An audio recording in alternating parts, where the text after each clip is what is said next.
Con todos los presentes, vamos a dar inicio a nuestra conferencia magistral del Patronato de la UNI, que organiza en conjunto con nuestra alma mater, la Universidad Nacional de Ingeniería, siempre empezando puntual.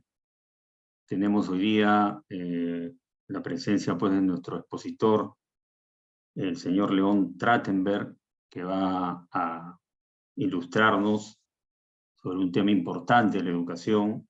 La conferencia lleva por título "Los alumnos no aprenden lo esperado en defensa propia".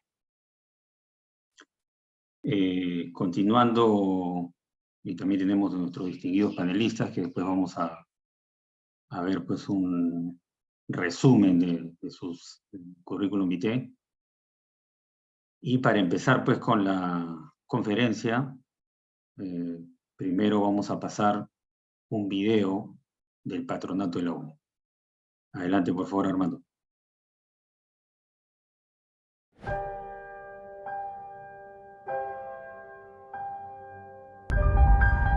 La antigua Escuela de Ingenieros, fundada en el año 1876 por el ingeniero polaco Eduardo de Havík durante el gobierno del presidente Manuel Pardo, cambió a Universidad Nacional de Ingeniería el año 1955. A lo largo de los años han pasado ilustres profesionales que han dejado huella en la universidad y en el país, entre los que podemos destacar a don Alberto Benavides de la Quintana, distinguido geólogo, así como a don Guido del Castillo Echegaray, distinguido ingeniero de minas. En el año 1997 se firmó el Acta de Constitución del Patronato de la Universidad Nacional de Ingeniería, con la finalidad de contribuir a elevar la calidad académica de nuestra alma mater, siendo don Alberto el presidente fundador.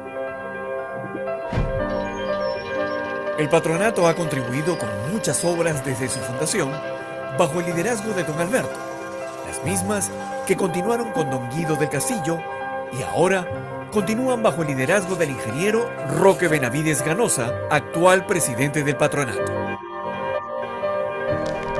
Entre las principales obras realizadas por el Patronato UNI se encuentran la construcción del moderno edificio del Instituto de Matemáticas y Ciencias Afines, IMCA, la remodelación de los museos de mineralogía y paleontología e inauguración de la nueva biblioteca en la Facultad de Ingeniería Geológica, Minera y Metalúrgica, la construcción del Coliseo Polideportivo y del gimnasio totalmente equipado, la entrega de becas Andrés del Castillo, BCP, Fundación Romero, Ferreiros, Manuel Pardo y Lavalle, Jesús Arias Dávila de Compañía Minera Poderosa, de Sauder, Perú, Alberto Benavides de la Quintana, Embajada de Francia, las cuales lograron beneficiar a cientos de estudiantes quienes pudieron desarrollar sus estudios académicos de posgrado y trabajos de investigación en importantes universidades del mundo. Brindamos apoyo económico a cientos de nuestros alumnos, como también la realización de tutorías para estudiantes en riesgo académico. Asimismo, premiamos con computadoras e impresoras a los 2 primeros puestos de cada facultad con el apoyo de Inversiones Benavides y realizamos conferencias magistrales mensuales con destacados expositores. Gracias a la donación realizada por importantes empresas, se aportó para la fabricación de 3 ventiladores mecánicos Fénix que se entregaron a eSalud para la lucha contra el COVID-19, entre otras grandes contribuciones. Actualmente, el Patronato UNI continúa apoyando a estudiantes y egresados, quienes gracias a su esfuerzo y dedicación contribuyen a poner en alto el prestigio de nuestra universidad, convirtiéndose así en una de las mejores del Perú. Nuestro principal objetivo es elevar el nivel académico en la formación de pre y posgrado de nuestros estudiantes para obtener un mejor desarrollo profesional y empresarial, sumando al progreso de nuestro país. Sé parte de este camino integrándote al Patronato UNI y así contribuiremos juntos al desarrollo de nuestra Universidad Nacional de Ingeniería. Bien, gracias, Armando. Bueno, ya llegó nuestro moderador, el profesor Álvaro Montaño, jefe del Muy Foro de buenos días con todos. Adelante, Álvaro. Estábamos en las palabras de apertura del ingeniero Roque Benavides. Muy buenas con todos. Me complace saludarlos, por supuesto. Disculpen la demora. De verdad que el tema que nos congrega hoy interesa pues a toda la comunidad, pero muy en especial a la comunidad académica. Una persona que es reconocida ampliamente en nuestro país nos va a plantear una mirada nueva al rendimiento de los estudiantes. Dice el título de nuestra conferencia magistral, número 29, los alumnos no aprenden lo esperado en defensa propia. Como siempre, el doctor León Trachtenberg, él se enfrenta a la opinión establecida. Y para nosotros va a ser sumamente grato tenerlo presente. Como es habitual, vamos a escuchar en primer lugar las palabras de bienvenida del presidente de nuestro patronato, el ingeniero Roque Benavides Ganoso. Por favor, le esperamos. Muy buenas tardes con todos. En esta sesión número 29 queremos darle la bienvenida a un ilustre pedagogo, a un ilustre promotor de la educación de nuestro país, que es el ingeniero León Trachtenberg, egresado de la Universidad Nacional de Ingeniería, un hombre que prestigia a su alma mater, que además ha acompañado curiosamente de dos ingenieros que también han dedicado su vida a la educación, como son el ingeniero José Destre Chacón y el ingeniero Jorge Morante. Agradecerles a los tres por dar de su tiempo. Entiendan que el patronato de la UNI, conjuntamente con la Universidad Nacional de Ingeniería, queremos llegar a la comunidad universitaria, a los egresados, a los profesionales, a los estudiantes, y decirles que en esta oportunidad me ha tocado una anécdota que a mí me impresiona mucho. He recibido de mucha gente el comentario de que les ha llegado la invitación, pero no necesariamente a través del patronato, sino a través de las redes sociales, de Facebook, del ingeniero León Trachtenberg. Y es que la gente que está en educación sabe que cada vez más tienen que participar a través de la tecnología, a través de las redes sociales, y el ingeniero Trachtenberg es un especialista en esto. Además de ser ingeniero, por supuesto, tiene una serie de maestrías que tienen que ver con la administración y comunicación. Es para nosotros realmente un privilegio tener a León y decirles a todos los egresados que parte del mensaje que queremos dar es la autoestima que tenemos que sentir a la hora que podemos emular a ilustres egresados como son León Trachtenberg y Pepe Destre. El ingeniero Morante es egresado de la misma alma mater de donde soy egresado yo, también ingeniero de la Pontificia Universidad Católica del Perú. Al final, somos ingenieros constructores del Perú, ¿por qué no decirlo? Así que muy bienvenidos y reiteradas gracias a todos.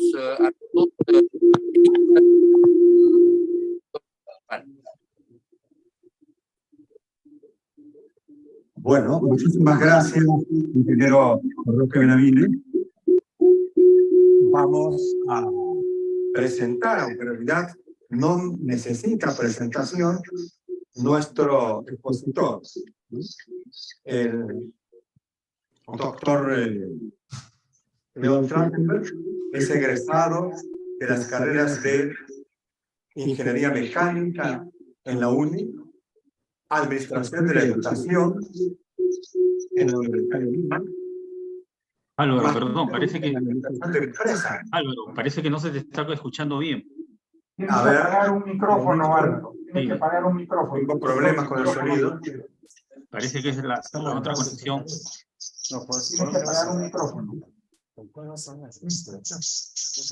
A ver, perdonen un instante.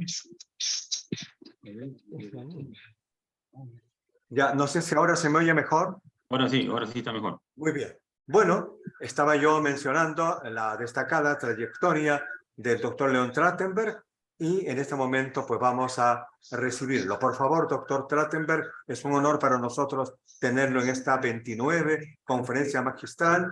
Como siempre, usted desafiando lo que todos creemos. Usted nos va a indicar cuál es la realidad, por qué tenemos el rendimiento que tenemos de los estudiantes.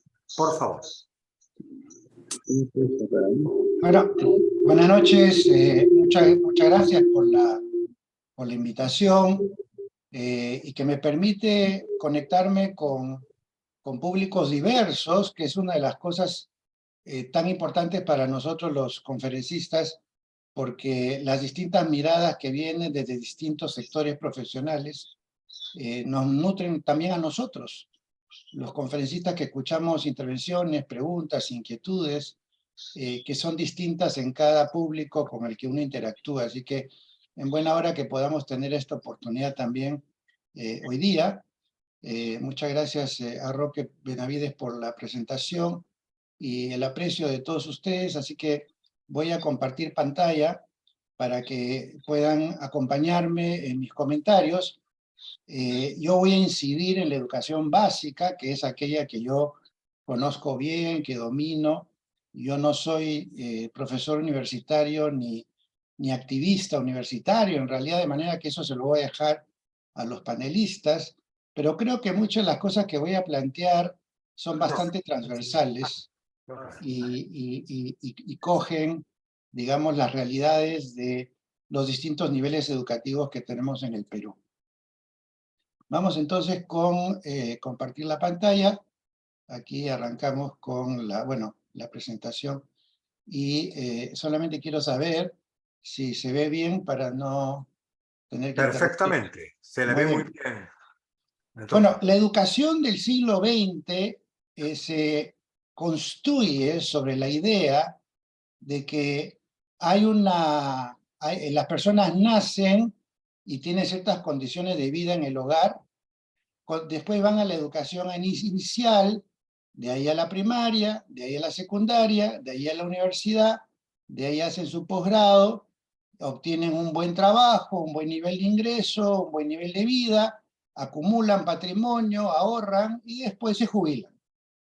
Esa es la gran línea, digamos, previsible para una persona bien educada del siglo pasado. ¿Qué cosa está pasando ahora? Resulta que el siglo XXI no es predecible, ahí falta poner el 1 al 21. ¿Por qué?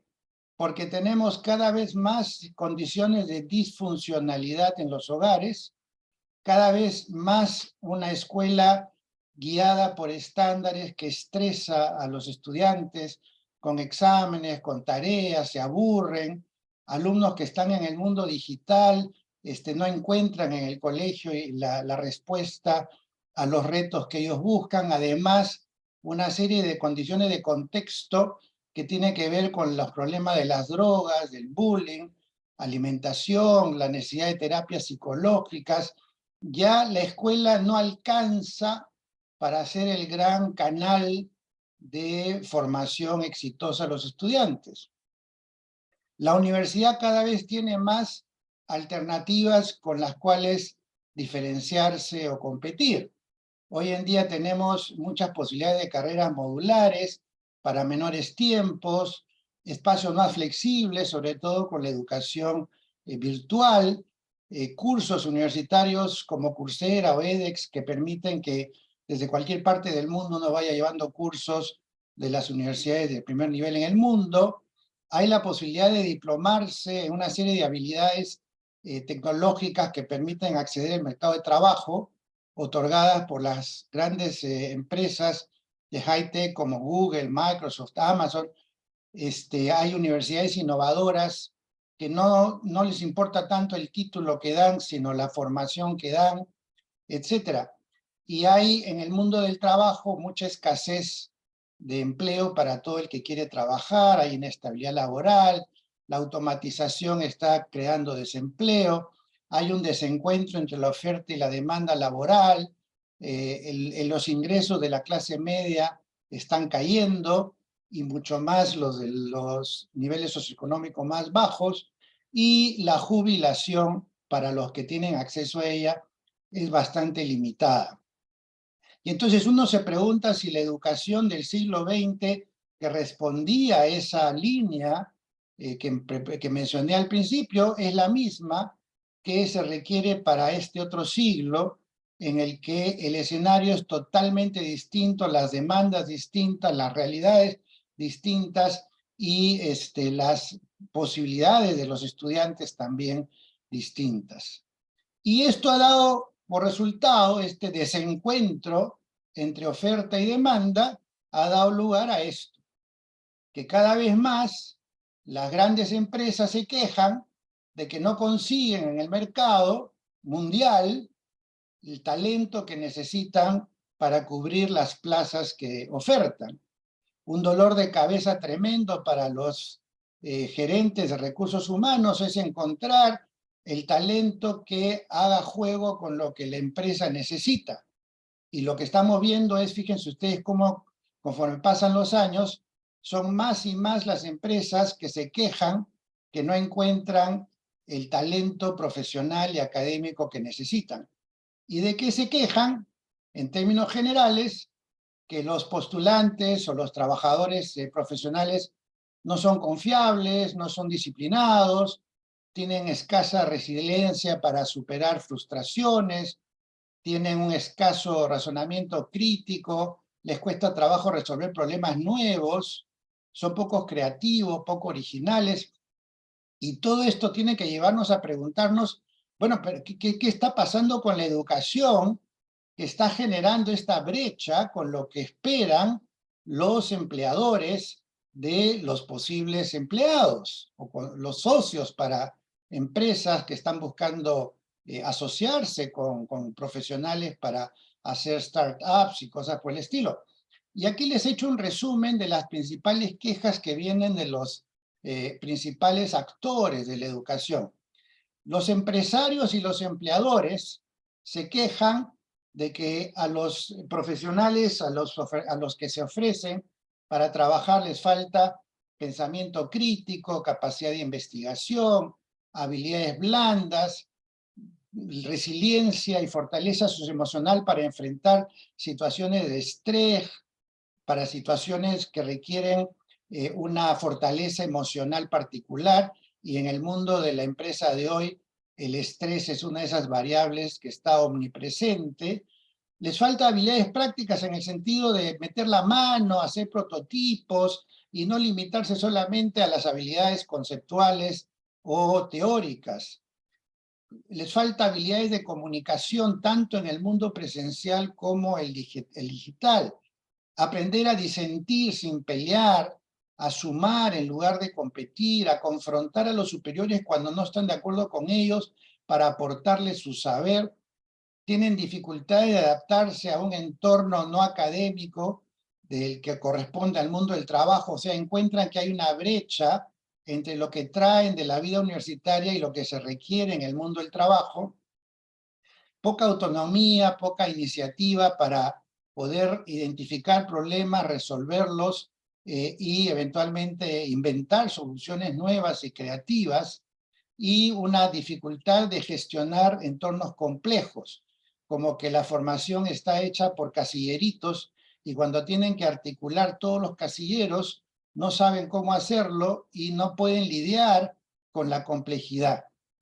Un elemento, digamos, una especie de commodity que también hace falta hoy en día, que es el dominio del inglés, también es una carencia que uno encuentra en muchos profesionales.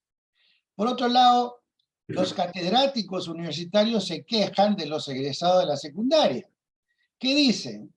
Les falta habilidades de lectura, de escritura, de matemáticas, les falta motivación, compromiso para asistir regularmente a la universidad, poco rendimiento académico, muchos jalados, muchos que tienen que repetir los cursos porque no hay un compromiso intenso con el aprendizaje, prefieren profesores que enseñan facilito nomás para aprobar en lugar de buscar aquellos que son académicamente más exigentes, más solventes, poco pensamiento crítico, poco razonamiento lógico, porque hay mucho trabajo universitario que es de aplicación directa de alguna fórmula o de algún manual o de algo que ya esté escrito y por lo tanto no hay un esfuerzo de construcción de conocimiento. Dificultades para trabajar en grupos, se han formado de una manera muy individualista, poca cultura general, no saben muy bien qué pasa en el mundo, qué pasa en el Perú, como para poder describir argumentadamente lo que está pasando y cómo eso puede impactar eventualmente en la carrera o en el negocio. Poca autonomía para resolver de manera independiente, dependen mucho de lo que diga el jefe o el dueño o la autoridad que a uno lo ha contratado, tienen mucho miedo de equivocarse, de tomar riesgos. Y finalmente una dependencia excesiva de la tecnología. Si uno les quita el celular o uno les quita la computadora, es como si estuvieran en la luna, no logran encarar problemas que no puedan ser resueltos mirando al celular o mirando a la computadora. ¿Y qué dicen los alumnos? ¿De qué se quejan los alumnos respecto al colegio? Se quejan de que hay un autoritarismo, un verticalismo en el colegio, que tienen que hacer lo que le dicen los maestros y los programas, pese a este discurso de ciudadanía democrática. Sus opiniones no importan, sus intereses no importan, sus sugerencias no son tomadas en cuenta, tienen estas odiosas tareas que ellos sienten que no sirven para nada, pero que los mantienen ocupados tarde y noche, invaden su vida familiar, continuamente sometidos a exámenes memorísticos, a la exigencia de sacar buenas notas, se comparan, se ranquean, y obviamente cuando uno ranquea a los alumnos están los de arriba, están los de abajo, están los que sacan buenas notas, los que sacan malas notas. Eso intimida, por supuesto, a todo aquel que no está en los tercios superiores. Hay alumnos con necesidades educativas especiales, por lo menos un 20% que necesitan una adecuación curricular o una adecuación de la pedagogía que no la encuentran en la escuela tradicional. Poco recreo, poco deporte. Se considera que el recreo es una pérdida de tiempo y que los deportes son algo marginal, a pesar de que son elementos muy estructurales en el bienestar de los estudiantes. Poca escucha, poca acogida emocional. Los profesores, con tal de avanzar sus programas, se olvidan de que tienen al frente seres humanos que tienen problemas, necesidades, muchas dificultades sociales, mucho bullying. Se habla últimamente mucho del bullying, pero el bullying en realidad es un producto natural de un sistema jerárquico en el cual el colegio determina quién es un buen alumno, quién es un mal alumno, quién aprueba, quién desaprueba, quién es inteligente, quién no lo es, y eso automáticamente es como una especie de reconocimiento de superioridad de unos frente a otros, y esos que se sienten superiores porque el colegio los ha encumbrado, son los que abusan después de los que se sienten menos porque el colegio los ha acomplejado. Entonces, esta dimensión del bullying, que en realidad ha sido fomentada por la estructura de la escuela poco democrática, también es un elemento de queja constante de parte de los alumnos. No faltan problemas de discriminación por razones raciales, socioeconómicas o éticas, y una de las quejas más frecuentes de los estudiantes es que se aburren, que no sienten que el colegio les sirva para algo. Y entonces, si revisamos todo lo que dicen los empresarios que están insatisfechos, los catedráticos universitarios insatisfechos, los estudiantes escolares insatisfechos, algo tiene que estar pasando con la educación para que todo el mundo esté descontento. Más allá de aquellos que por mucho esfuerzo personal logran superponerse pues, a todas estas molestias, a todas estas limitaciones, y logran salir adelante, pero la gran mayoría de los estudiantes se siente trabada, se siente a disgusto, no goza, no disfruta de la vida escolar. Los catedráticos tienen que bajar el nivel a niveles bajísimos para que los alumnos aprueben o para que no los tachen en las evaluaciones que hacen sobre el prestigio de los profesores. Los empleadores se quejan de que no encuentran en el mercado lo que necesitan. No puede ser que esto no nos obligue a pensar que algo anda mal en la educación. Y yo diría que en ese sentido tenemos que repensar cómo hacemos los diagnósticos y las propuestas para mejorar la educación. La manera tradicional de hacer el diagnóstico es: yo empiezo en el pasado, imagino el futuro, diseño un programa, un plan, etcétera, y en base a ese plan futuro yo desarrollo mis programas, la pedagogía, etcétera. Pero hay un problema con todo esto, y es que yo, al hacer un diagnóstico de lo que pasa hoy o pasó el año pasado, el antepasado, termino tratando de corregir el pasado, porque lo que voy a proponer es solución a los problemas de ayer y no a los problemas de mañana. Y la educación de hoy debería partir de lo contrario, deberíamos partir del futuro imaginado o deseado. ¿Cómo es este futuro al que nos vamos a enfrentar en 5, 10, 15, 20 años, para lo cual nuestros estudiantes tienen que estar preparados? Ese futuro es incierto, puede tener distintos perfiles, distintas formas, y entonces la educación tiene que capacitar para lo no previsible, para lo incierto, para escenarios alternativos. No puede ser un planteamiento lineal. Y ese futuro debe ser el punto de partida para diseñar hoy cómo educo a los chicos para mañana y no para resolver los problemas de ayer. Y esto le cuesta mucho trabajo a los ministerios de educación, porque los ministerios de educación quieren siempre hacer planteamientos basados en los problemas del pasado y tratando de hacer una fórmula que en el futuro implique resolver los problemas del pasado, y eso obviamente no funciona. Y por eso es que nuestros chicos siempre están indefensos con respecto a las cosas nuevas que van pasando, porque no se les prepara para mañana, se les prepara siempre para ayer. El reto nos obliga a ser contraintuitivos, luchar contra el sentido común. Y ahora voy a ustedes desde el punto de vista de profesionales o empresarios. No hay empresa o profesional líder en el mundo que esté en la primera línea de su campo haciendo hoy lo mismo que el año pasado, excepto la educación. O sea, si hoy en día ustedes van a un aula escolar, no tendrían ningún problema en sentarse y hacer lo que el profesor les indica, porque no hay mayor diferencia entre lo que ocurría en el colegio cuando ustedes iban al colegio hace 30, 40, 50 años y lo que ocurre hoy.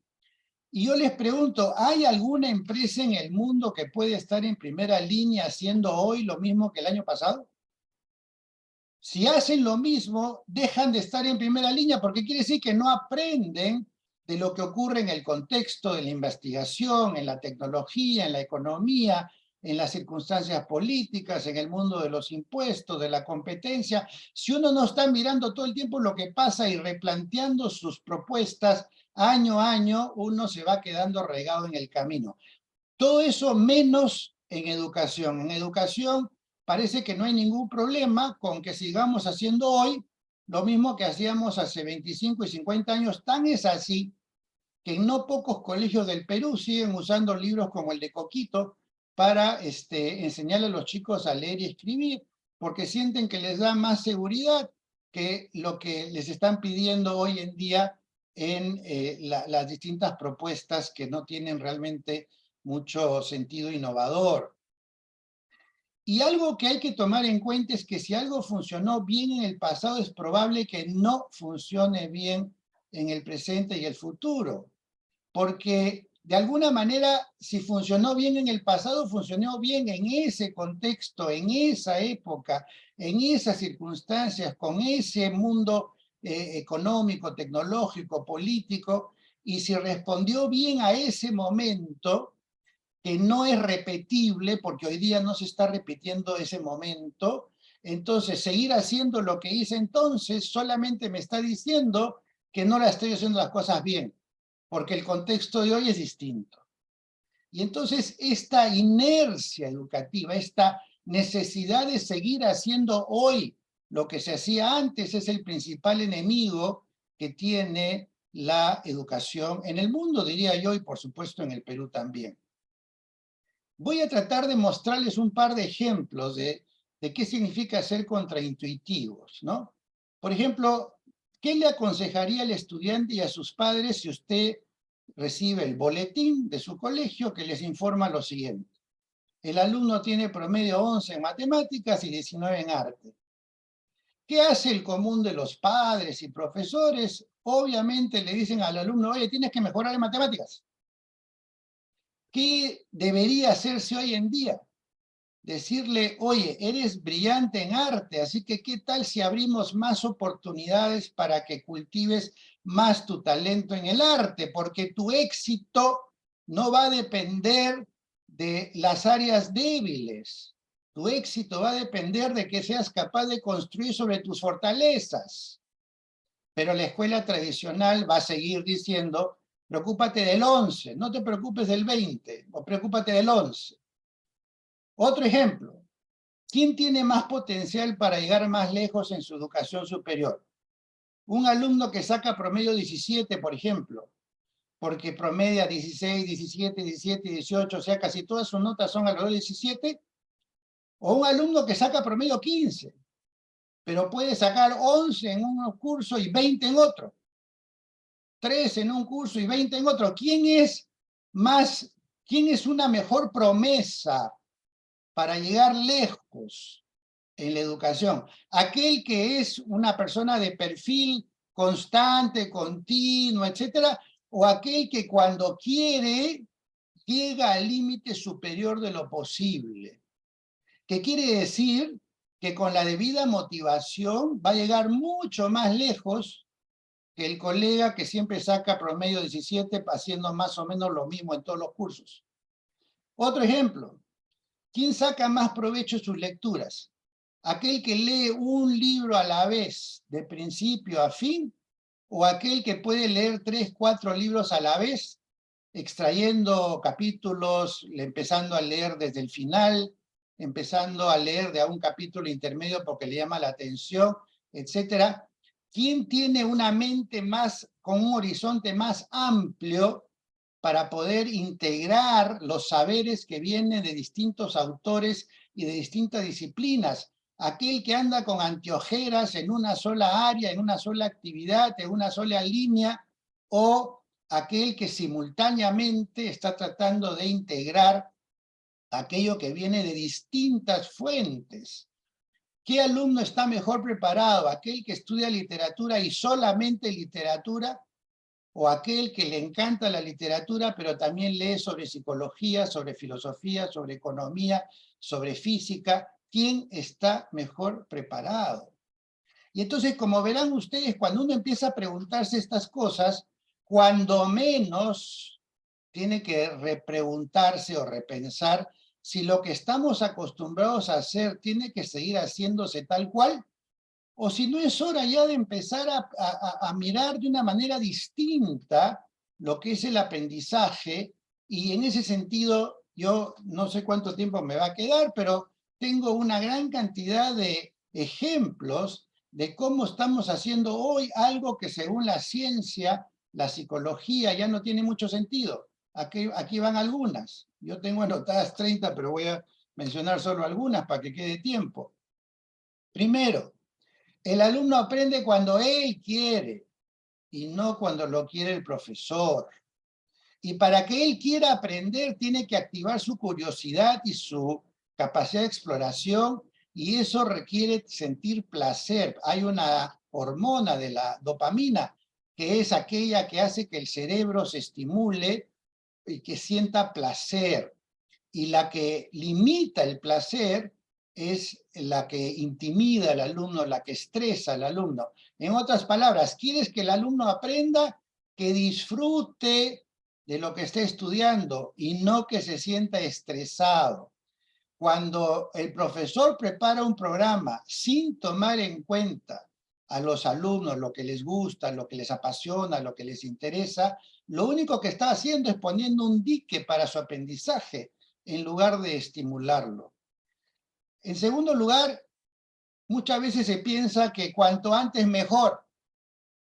Y todas las, digamos, esto es muy frecuente cuando los padres que tienen hijos de 4 o 5 años ya quieren que vayan a primero de primaria, o los que tienen 16 años que ya entren a la universidad y demás, cuando toda la evidencia muestra que, obviamente, con algunas pocas excepciones, que cuanto antes yo le exija a un alumno que haga algo que no corresponde a su edad o a su momento psicológico o a su desarrollo corporal, va a ser peor. Por ejemplo, un alumno que se le enseña a leer tempranamente a los 4 o 5 años, lo que va a terminar haciendo es leyendo sin entender, porque la lectura comprensiva es una lectura por la cual mientras uno va leyendo, uno va imaginando lo que está leyendo en la mente y uno después va analizando, comprendiendo lo que lee, y entonces la lectura con la comprensión tienen que ir de la mano.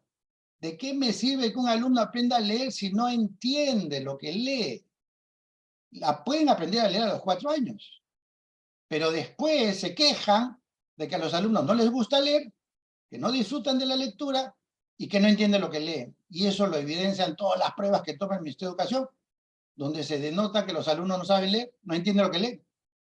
Y lo mismo ocurre en la matemática.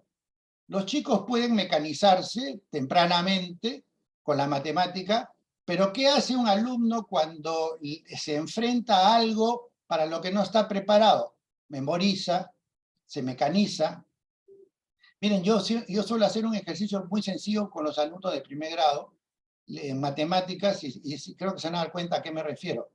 Le digo a un alumno, Juan tiene 3 pelotas y María tiene 5 pelotas. ¿Cuántas pelotas tienen juntos? Entonces me dicen, bueno, 8. 3 más 5, 8. Muy bien. Segunda pregunta. Juan tiene 3 pelotas y María tiene 5 más que Juan. ¿Cuántas tienen juntos? Me dicen 8. Pero te estoy diciendo que María tiene 5 más que Juan. No tiene 5. Tiene 5 más que Juan. Tiene 8. Y entonces juntos tienen 11. Bueno, no son capaces de entender el enunciado, porque si hay un 3 y hay un 5 y hay un más, entonces tiene que haber una suma, y esa suma da 8. A eso me refiero cuando se apremia al alumno a aprender tempranamente por repetición, por mecanización, etc. Y hoy en día lo que se recomienda es mientras más tarde mejor. En Finlandia los chicos entran a primer grado a los 7 años, ni siquiera a los 6. En Australia es 6 y medio. ¿Por qué? Porque quieren que los alumnos aprendan por sí mismos antes de ir a la escuela. Los alumnos a los 7 años ya aprendieron solitos. Y la escuela lo que hace es pulir lo que han aprendido. Y por eso dice que vayan aprendiendo solos.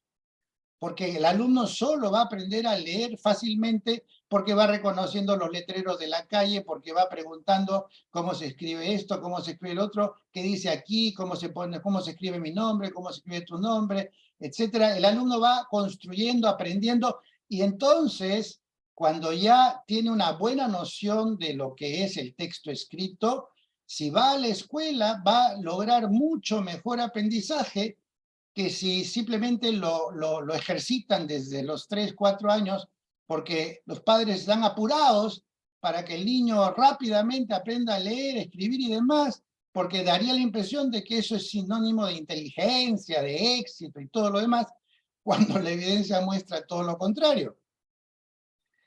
Los exámenes estos que los alumnos dan, que los estudian el día anterior, memorizan, sacan 20 en el examen, les preguntan ustedes la semana siguiente el mismo examen y resulta que ya los alumnos no se acuerdan lo que contestaron y no son capaces de sacar la misma nota que sacaron cuando dieron el examen y estudiaron el día anterior.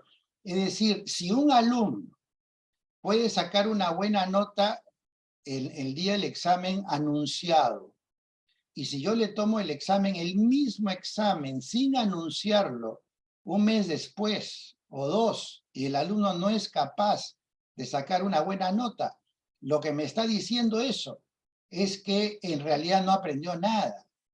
Lo que ha hecho es colocar en su memoria de corto plazo un conjunto de conocimientos que están ligados al examen, los vomita el día del examen y la semana siguiente ya no le pregunten más porque ya no se acuerda. Y por eso es que la mayoría de los catedráticos de los primeros años de la universidad, cuando llegan los chicos dicen, oigan, esto no saben nada, no han estudiado nada, pero han estado 11 años en el colegio cumpliendo currículo escolar y sin embargo terminan el colegio y muchos ni siquiera saben cuándo son las fiestas patrias. Otro error, el texto escolar único. Se usaba el texto escolar único bajo el prurito de que con eso generamos unidad nacional, generamos una uniformidad en el Perú, etc. Y esto tiene dos problemas. El primer problema es que cuando se hace el texto escolar único en un país centralista como Perú, se espera que los cusqueños, los puneños, los loretanos piensen como los limeños y aprendan como se aprende en Lima y que manejen las figuras lingüísticas usuales en Lima, porque el texto único escolar se hace en Lima para todo el Perú. Y en segundo lugar, que es más grave todavía, es que se les enseña a los alumnos a que hay una versión correcta de las cosas, una verdad, una sola posibilidad de acertar una respuesta, cuando estamos en un mundo en el que hay distintas maneras de entender las cosas. No puede ser que si un alumno estudia con un profesor marxista, se convierte en marxista, porque es lo único que estudia. Y si le tocó un profesor liberal, se vuelve liberal porque es lo único que estudió. Es decir, ¿qué tipo de formación democrática es esa? En la que se obliga al alumno a creer en lo que cree su profesor y que además está expuesto a una sola versión de las cosas.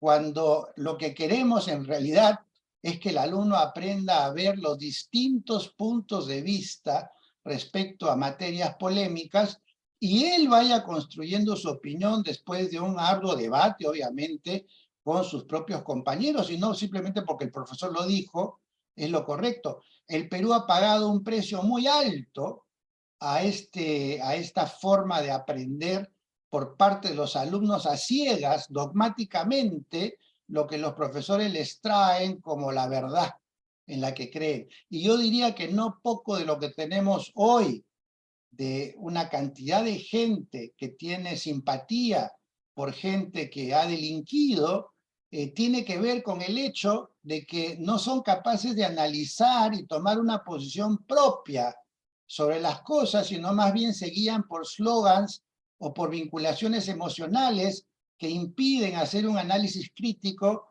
de cualquier fenómeno que tienen a su alrededor. Otro tema que ya está superado es el tema del currículo por disciplinas. No se puede entender un currículo como un armario que tiene 11 casilleros y los alumnos tienen que ir aprendiendo uno por uno lo que dice cada casillero. Es importante entender que el mundo real es interdisciplinario. Cuando yo hablo, por ejemplo, de la corriente del niño, ¿qué cosa es? ¿Es geografía? ¿Es historia? ¿Es política? ¿Es economía?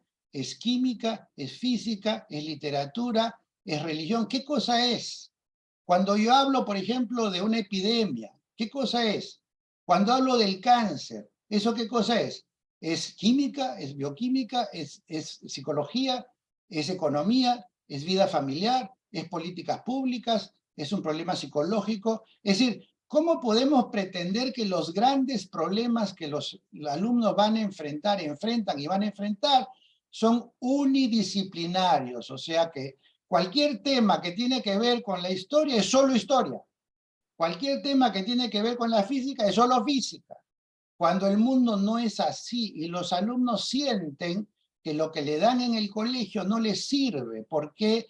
Porque no están aprendiendo sobre elementos de la realidad, problemas de la vida real, sino más bien de ficciones que aparecen en forma de disciplina en los libros.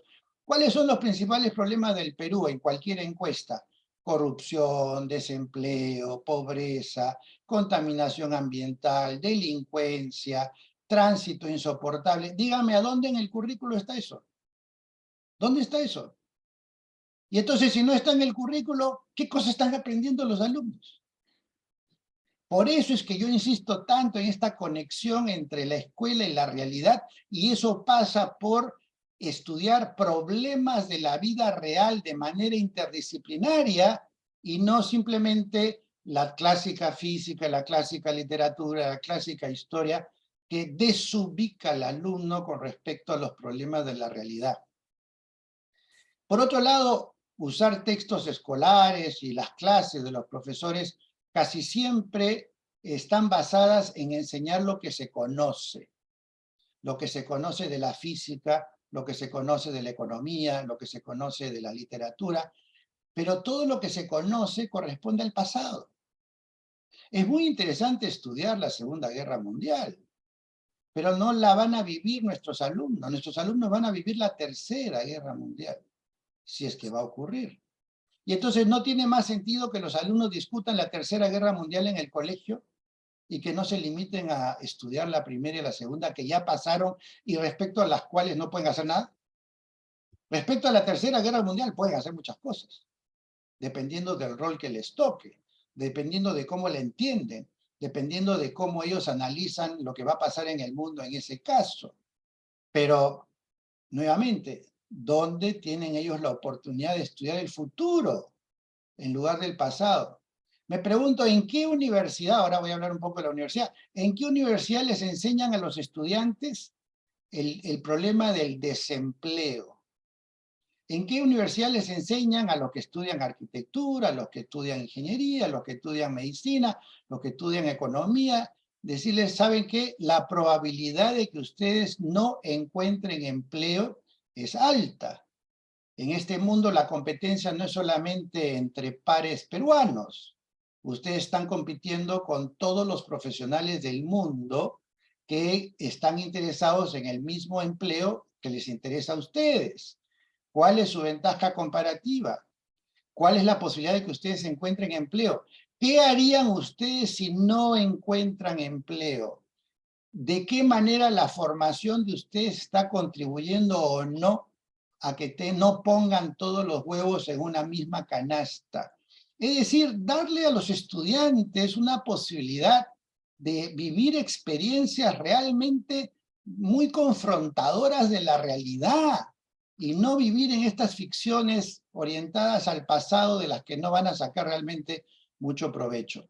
No quiero abundar más, les muestro aquí que hay por lo menos, acá tengo, todas estas son, todos estos son enunciados que se acostumbran todavía en la escuela peruana y que ya están obsoletos y que hacen, por lo tanto, valer mi planteamiento en el sentido de que si un alumno no estudia en el colegio, es porque no está interesado, no está motivado, no siente que activan su cerebro, no sienten que le ayuda a comprender el mundo, no siente que su opinión importa, no siente que está realmente interactuando socialmente en el nivel de satisfacción que necesita, no siente que está preparado para los distintos traumas que ocurren en la vida social, inclusive en la vida familiar, y por lo tanto no estudian, pues, o estudian para cumplir.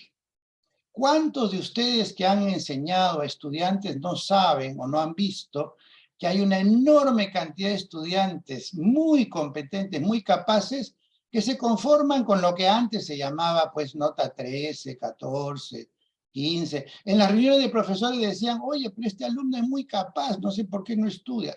No estudia porque no le da la gana, porque no está motivado, porque no está interesado.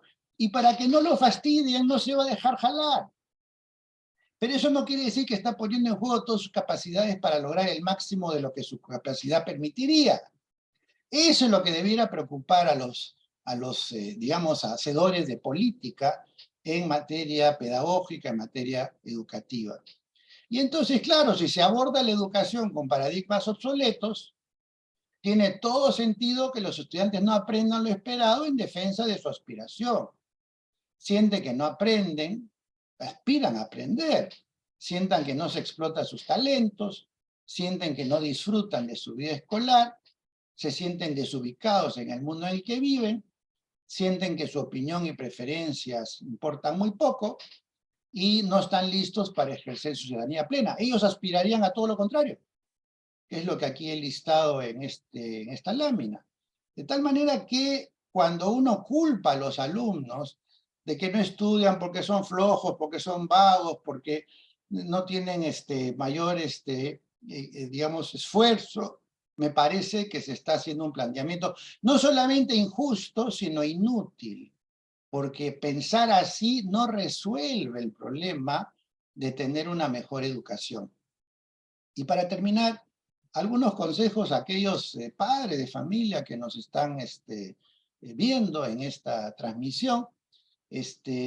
Primero, animen a sus hijos, a sus alumnos a tener un hobby, donde tengan que meter la mano, que aprendan a desarmar motores, bicicletas, que aprendan a armar aviones, que aprendan a armar robots, que cultiven su inteligencia práctica, porque a veces las manos saben mejor que el cerebro hacia dónde ir, y además hacer las cosas con las manos es una puesta a prueba de aquello que teóricamente funciona. Uno aprende de la práctica muchísimo, tanto o más que de la teoría.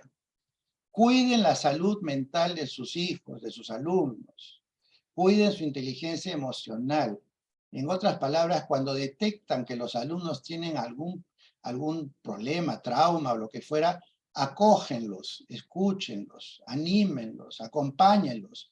Dejen de decir que lo más importante en la vida es estudiar matemática o historia o lo que fuera. Lo más importante para la vida de un alumno es que se sienta bien consigo mismo, que tenga una alta autoestima, que se sienta seguro, que se sienta querido, que se sienta protegido. No sobreestimar las matemáticas frente a deportes, frente a artes, frente a idiomas, etcétera, porque es el principal bloqueador para incursionar en ciencias, ingeniería y medicina. Es decir, se ha creado el mito de que el que no sabe matemáticas no puede ser científico, o no puede ser ingeniero en algunas áreas de la ingeniería que no están tan atadas a la matemática, o que no puede ser médico. Hay cantidad de gente en el mundo de la ciencia, de la biología, de la medicina, que no saben matemáticas. O sea, no es que no sepan, pero no es que les venga fácil, digamos. Así que tengan cuidado con hacerles creer que si no sabes matemáticas no sirve para nada. Y que lo más importante de la vida escolar es saber matemáticas. Es tan importante también ser un buen deportista, ser un buen artista, dominar los idiomas, ser una persona que piensa bien, que tiene razonamiento lógico, que es creativo, que es productivo, que sabe, que tiene una inteligencia manual tremenda. No estoy diciendo que las matemáticas no sean importantes, lo que estoy diciendo es que las carreras que dependen de las matemáticas son un pequeño grupo de ellas y no necesariamente hay que ser experto en matemáticas para poder lidiar con ellas. He escuchado más de una vez gente muy destacada en el mundo de las ciencias, en la medicina, que dice que su curso más difícil ha sido matemáticas. Entonces, sí, matemáticas es un elemento importante como cultura general de cualquier ser humano, como lo es la lectoescritura, como es el inglés, como es el tener un cuerpo sano, ser un buen deportista. Así que tengamos cuidado con convertir las matemáticas en un tótem que define si eres inteligente o no, y si vas a tener éxito en la vida o no. Antes se decía que si yo puedo conseguir que mi hijo estudie y no trabaje, mejor. Hoy en día es evidente que el que estudia y trabaja tiene ventajas. Inclusive hay familias de gente acomodada, con influencia, que buscan como locos que les permitan practicar a sus hijos en algún lugar, porque se han dado cuenta que el mundo de la academia, el mundo del aula escolar no reproduce al mundo del trabajo. Y el mundo del trabajo no reproduce al mundo de la academia. Son espacios distintos, son acciones distintas, son disciplinas distintas, son niveles de compromiso y cumplimiento distintos. Y entonces aquel joven que es capaz de estudiar y trabajar simultáneamente, evidentemente tiene un mayor nivel de disciplina, de regulación, de capacidad, de experiencia en la vida, que aquel que se dedica solo a estudiar y una vez que tenga sus maestrías ya se ocupará de ver a dónde va a trabajar. Ese joven está en desventaja. ¿Por qué tiene que ir directamente de la secundaria a la universidad? Hay chicos que están terminando secundaria, dicho de paso, en el Perú es uno de los pocos países del mundo que la escolaridad dura 11 años. En la mayoría dura 12 o 13. ¿Por qué? Porque se necesita que el adolescente complete su ciclo adolescente, se convierta en mayor de edad, tenga más experiencia, más madurez, y solo entonces escoja el camino a la educación superior que le viene mejor, y por lo tanto va a estar mucho más preparado para comprometerse con ella. Y digamos, hay que tomar en cuenta que nuestros chicos de hoy van a vivir entre 100 y 120 años. ¿Cuál es el apuro para que a los 16 o 17 ya tengan que resolver que van a ir inmediatamente a la universidad? Porque si no van a perder un año. Van a perder un año en la vida. Cuando en realidad lo que van a hacer es ganar, cerrar su ciclo de secundaria, completar su maduración adolescente, completar sus capacidades propias de esa etapa de su vida, y después hacer como hacen tantos otros. Por ejemplo, en Europa se acostumbra, en Alemania sobre todo, que el alumno termina el colegio y se va un año a hacer un voluntariado. Hay países donde los chicos primero van 1, 2 o 3 años al ejército y solamente después van a la universidad, con mucho más madurez, con mucho más sentido profesional, con mucho más claridad respecto a qué es aquello que quieren estudiar, etc. ¿Por qué no hacer una pausa? ¿Por qué no hacer un tránsito entre la secundaria y la universidad que permita todo eso? Fomentar la autonomía y la resiliencia. No hay peor enemigo para la autonomía que la sobreprotección. Cuando un padre o una madre sobreprotegen a un hijo, lo que le están diciendo es: tú no puedes solo y entonces yo tengo que meterme para arreglar tu vida. Yo tengo que hablar con el profesor con el que tuviste un problema. Yo tengo que hablar con el padre de aquel alumno con el que tuviste un problema. Yo tengo que quejarme por cualquier cosa que pase contigo en el colegio. Yo te tengo que acomodar, yo tengo que hacer las cosas por ti. El mensaje es: tú no eres capaz de hacerlo solo. Y yo creo que los padres debieran empujar a sus hijos a que resuelvan los problemas por sí solos y a que entiendan además que a veces se van a enfrentar a injusticias y tienen que aprender a tolerar también las injusticias, desarrollar esta resiliencia, esta tolerancia a la frustración que es tan importante en la vida. Por supuesto que no estoy hablando de situaciones donde está en riesgo la vida, la salud de los chicos. Estoy hablando de las contingencias cotidianas que hay en cualquier ambiente escolar.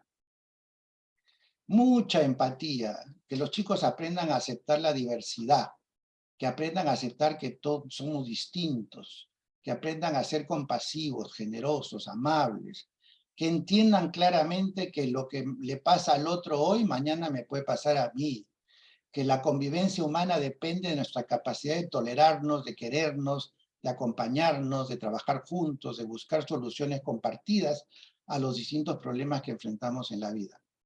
Y por último, algo que yo como padre o como maestro siempre pregunto y les sugiero que ustedes le pregunten a sus hijos: ustedes van a ir al colegio, van a ir a la universidad y después van a querer ser aceptados en algún puesto de trabajo o ser aceptados como socios en una empresa. ¿Por qué te tendría que elegir a ti? ¿Por qué si hay 100 que quieren lo mismo y tienen una formación similar, te tendría que elegir a ti? ¿Cuál es tu valor diferencial? ¿Cuál es tu valor agregado? Si yo como empresario busco un ingeniero de los estándares, se presentan 100, escojo al más barato, pues. Pero si hay uno que tiene esas dotes particulares, que lo hacen particularmente creativo, particularmente innovador, particularmente líder, particularmente creativo, etcétera, a ese lo voy a escoger, aunque me cueste más. Y entonces yo tengo que poder contestar, los alumnos tienen que salir del colegio y sobre todo de la universidad teniendo la respuesta a esta pregunta: ¿qué tienes tú que hace que seas deseable para ser contratado o para ser socio de algún emprendimiento? Y creo que ayudar a los chicos a que tengan este tipo de confrontaciones consigo mismos va a resultarles muy útiles para lo que fuera que les toque vivir en la vida. Eso es todo, amigos, y quedo ahora a disposición de ustedes para las preguntas que pudieran haber después de escuchar también a los panelistas. Así que muchas gracias. Muchísimas gracias, profesor Trachtenberg. Tuve un problema de comunicación al inicio y no pude decir con suficiente fuerza lo que quiero destacar. Cuando en el Perú se piensa en alguien que critica lo establecido en educación, se piensa en Trachtenberg. Eso es de hecho. ¿Y por qué razón? Por una razón completamente evidente. Y es que él ha dedicado pues su vida a esa tarea. Son 16 libros, son 4 doctorados honoríficos, es una maestría en la Universidad de Jerusalén, pero sobre todo es esa vocación que el Perú reconoce. Así que enormemente agradecidos por su presencia, de verdad, y tengo que decirlo con esa claridad. Y para el panel, pues tenemos también a personalidades que están justamente contribuyendo para que tengamos una mejor educación en el Perú. El PhD, José Dexter Chacón, lo reconocemos, lo apreciamos todos, él es doctor en Ciencias Sociales y Comunicación por la Universidad Autónoma de Barcelona, magíster en Educación por la Universidad Nacional Mayor de San Marcos, ingeniero de Sistemas por la UNI, con posgrado en Marketing en ESAN y en programas de extensión en Finanzas, Marketing y Gestión Estratégica de la Universidad de California, Berkeley.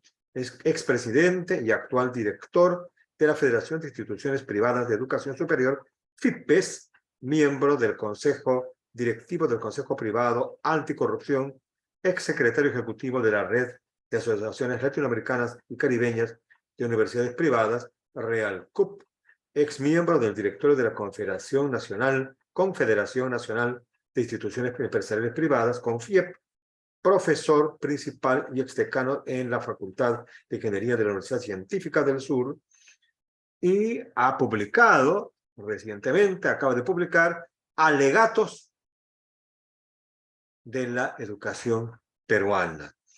Él es reconocido como una de las personalidades más influyentes de la educación superior por el sondeo nacional del grupo Educación al Futuro.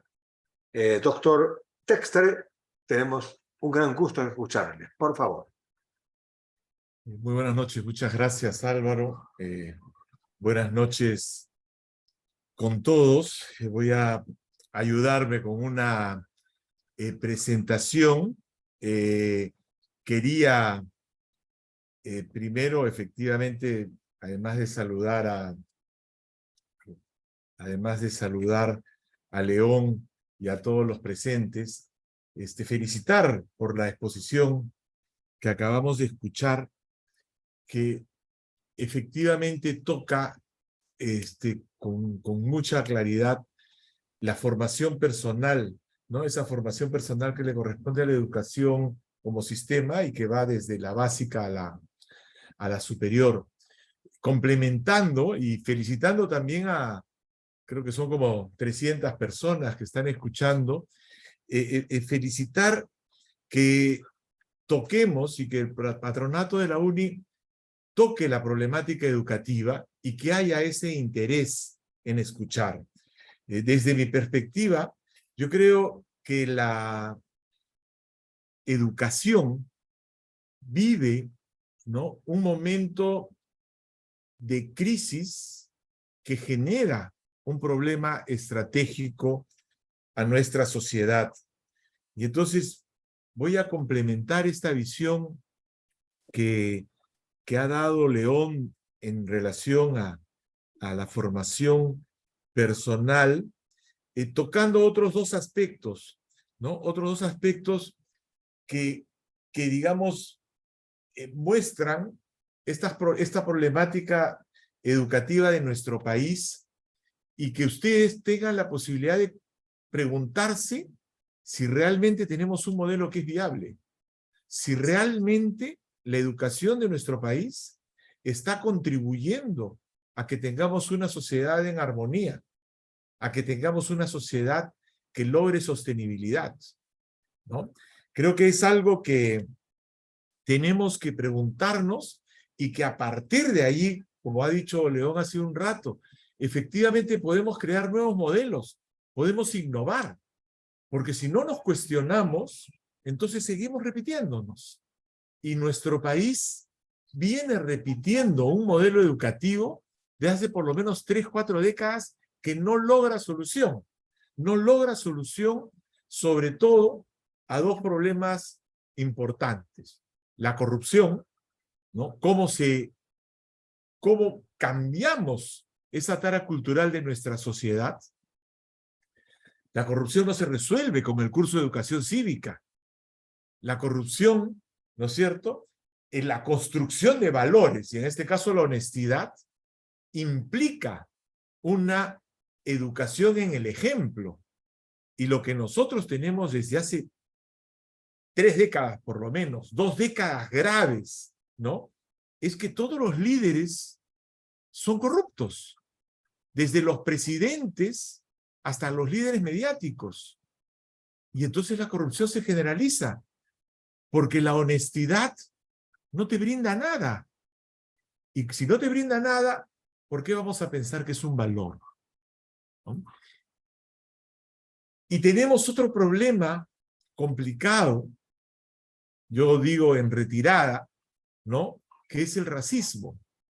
El racismo de nuestra sociedad no es el racismo de mis abuelos, ¿no es cierto? Yo tengo 68 años acá, recién cumpliditos, ¿no? Y cuando escuchaba a mi abuela, ¿no?, a algunos de mis abuelos, su racismo era completamente diferente al que escuché de mi padre. Y el racismo que vivió mi generación es diferente al de nuestros hijos.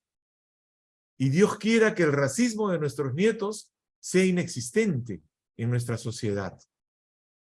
Es un racismo retirada, pero es un racismo que influye en nuestro desarrollo y que la educación también lo tiene que resolver. ¿Y eso por qué? Porque si no, lo que vivimos es lo que nos muestran estas fotos.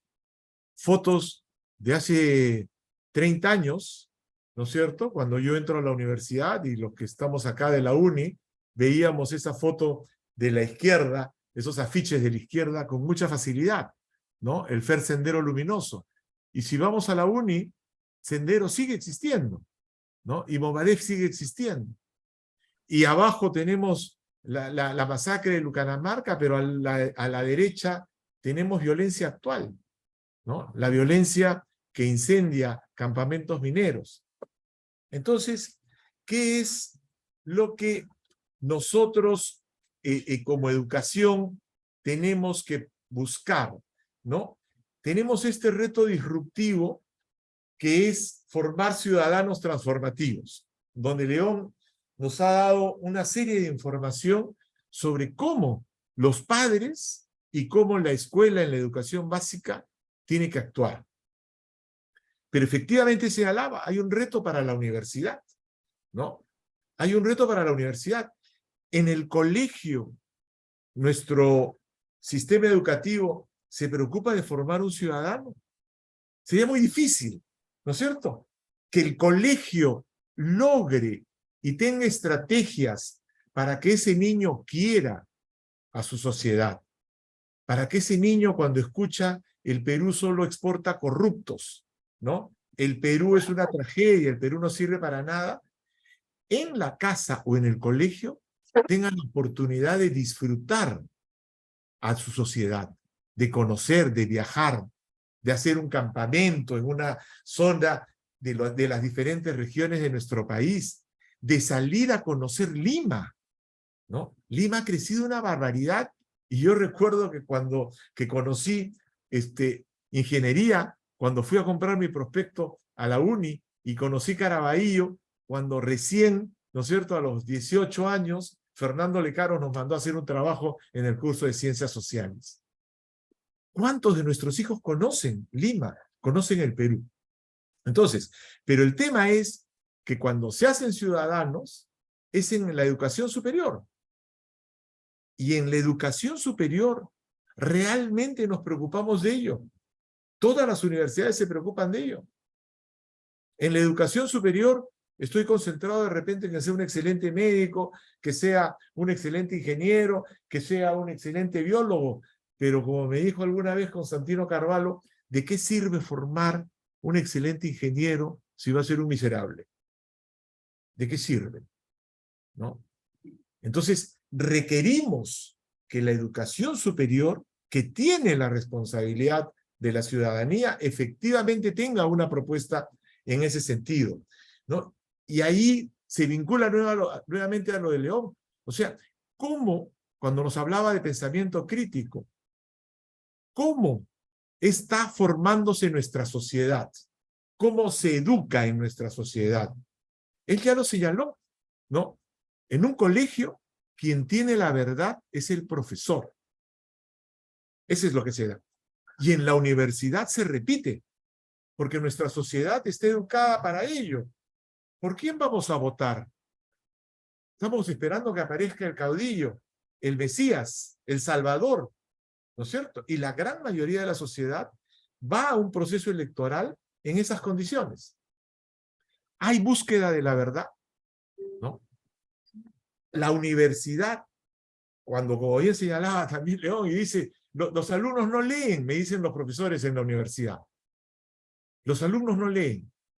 Sí, pues, y entonces la universidad tiene esa obligación, no de enseñar de repente en el curso de lengua los problemas de gramática, sino de repente darle textos que le permiten conocer de su realidad, que le permiten conocer la historia, pero con una visión crítica, ¿no?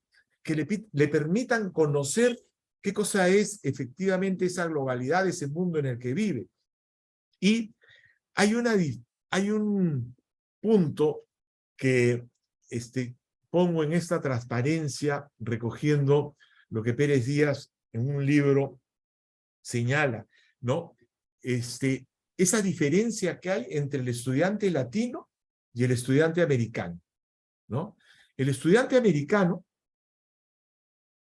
su sentido de libertad en relación a la docencia es levantar la mano y preguntar. Un profesor está sentado, tiene alumnos estudiando en una universidad norteamericana, en una universidad sajona, y básicamente hay el cuestionamiento. El alumno sabe que destaca si pregunta. El alumno no tiene temor.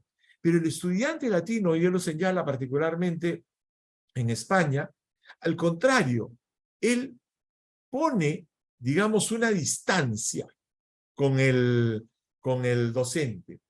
La libertad de él es, yo no te voy a preguntar nada y por favor tú no me preguntes nada. Si a nosotros nos comenzaban a preguntar sentados en el aula, ¿qué tiene el profesor contra mí?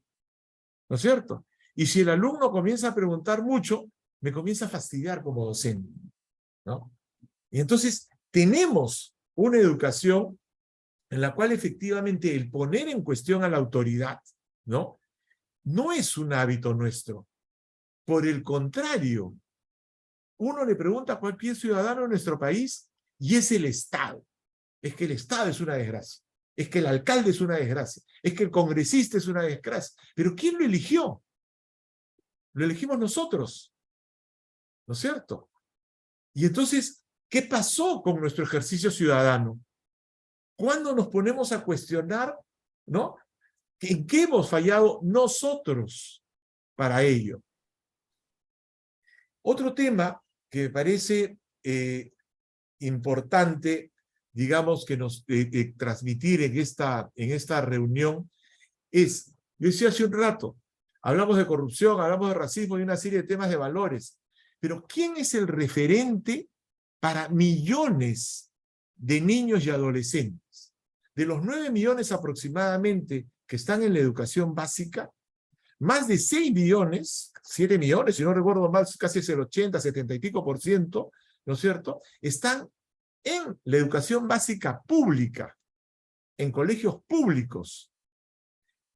El padre de esos niños y de esos adolescentes seguramente sale, ¿no es cierto?, de Puente Piedra, de Villa El Salvador, 5, 6 de la mañana, porque no tenemos transporte masivo, para llegar a las 8 de la mañana a trabajar, y regresa, terminando 5:30, 6 de la tarde, a las 8, 8:30 a la casa.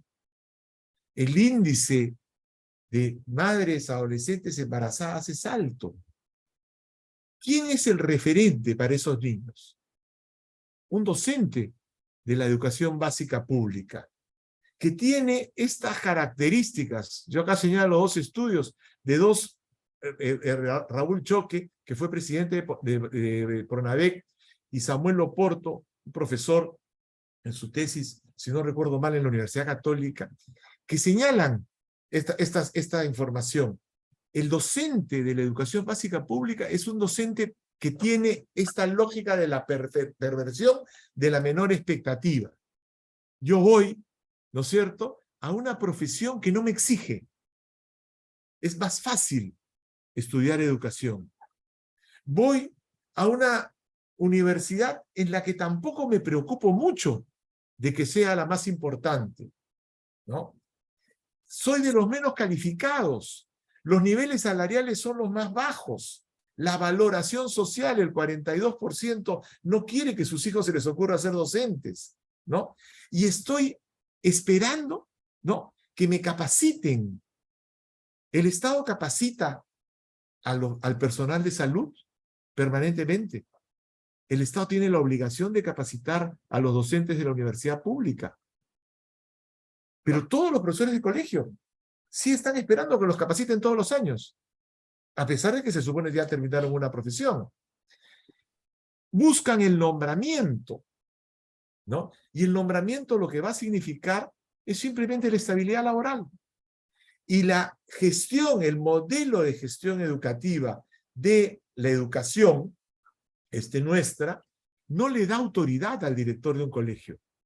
Un director de colegio público ve que el profesor llega tarde y no hace nada. Mejor dicho, no puede hacer nada. Lo manda a la UGEL y de repente a lo más lo pasan a otro colegio. Porque no hay autoridad. Yo no tengo autoridad como director de colegio ni para premiar ni para sancionar. Entonces, esa es la realidad del modelo de gestión, en un marco, además, de una infraestructura totalmente deficiente. ¿Qué es lo que origina? Maltrato.